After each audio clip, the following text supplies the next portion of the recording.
Alcohol से धो दें।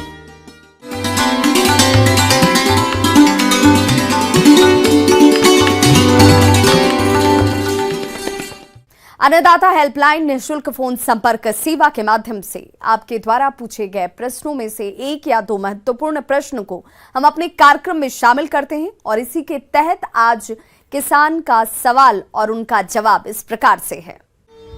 आज के अन्नदाता हेल्पलाइन में जिस प्रश्न को कार्यक्रम में शामिल किया गया है उसे पूछा है ग्राम सिमरिया, जिला गुना के किसान दुर्गेश यादव ने। आप पशुओं में कृत्रिम गर्भाधान के लाभ और इसे कराने के बारे में संपूर्ण जानकारी चाहते हैं तो दुर्गेश यादव जी आपकी जानकारी के लिए प्रस्तुत है कार्यक्रम का यह अंश।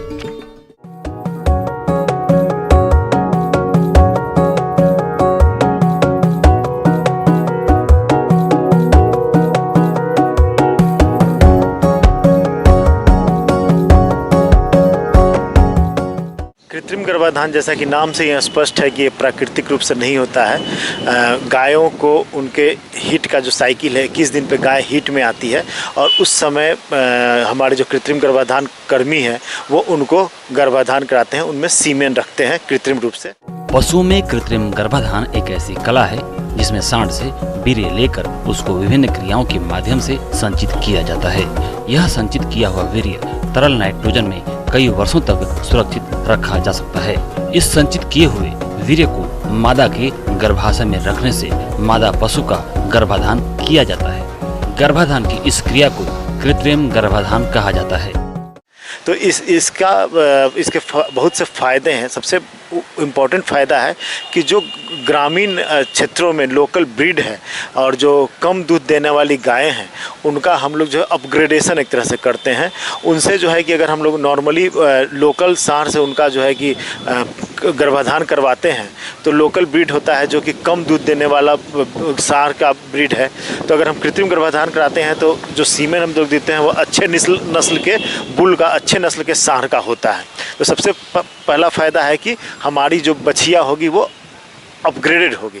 दूसरा फ़ायदा है कि जो सांड होता है वो क्या होता है कि बहुत से डिफरेंट गाय से उसका संपर्क होता है और हम लोग को पता नहीं है कि इस क्रम में वो किसी बीमार गाय से, जिस गाय को मादा प्रजनन सिस्टम का रोग है, उससे अगर उस सांड का संपर्क हो गया है तो वो एक सांड उस बीमारी को अनेक गाय में फैला सकता है। कृत्रिम गर्भाधान कर्मी जो भी सामान उपयोग करते हैं वो डिस्पोजेबल होता है, वो एक बार उपयोग करके वो नष्ट कर देते हैं, इसलिए किसी तरह के बीमारी का प्रसार रुक जाता है। गायों में जब वो हीट में आती है तो उसके 16 घंटा के बाद हम लोग चाहते हैं कि गर्भाधान कराया जाए, उसको सीमेन दिलवाया जाए। तो हम लोग सीमेन में ही एक्स और वाई को सेग्रीगेट करते हैं और केवल एक्स क्रोमोजोम वाला सीमेन रखते हैं। उसमें 99% एक्स क्रोमोजोम रहता है, ऑलमोस्ट वाई क्रोमोजोम हम लोग हटा दिए रहते हैं। और वैसा सीमेन से अगर हम लोग गाय को कृत्रिम गर्भाधान करवाते हैं तो बछिया जन्म लेने की संभावना ऑलमोस्ट 100% तो कुछ होता नहीं है, लेकिन 95% बछिया जन्म लेने की संभावना रहती है। कृत्रिम गर्भाधान के लिए प्रशिक्षित अथवा पशु चिकित्सक की आवश्यकता होती है तथा तकनीशियन को मादा पशु के प्रजनन अंगों की जानकारी होना जरूरी है। इस विधि में सावधानी बरतने तथा सफाई का विशेष ध्यान रखा जाना चाहिए।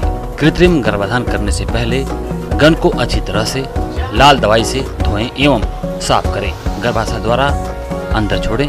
कृत्रिम गर्भाधान गन प्रवेश करते समय ध्यान रखें कि यह गर्भाशय हारों तक ना पहुँचे। गर्भाधान के लिए कम से कम 10 से 12 मिलियन सक्रिय शुक्राणु जरूरी होते हैं। सभी पशुपालक कृत्रिम गर्भाधान संबंधित रिकॉर्ड रखें। तो कृत्रिम गर्भाधान अगर हम सेक्स सॉर्टेड सीमेन से करवाते हैं तो जो है कि हम लोग बाछी का परसेंटेज प्राप्त करने का संभावना ज़्यादा होता है।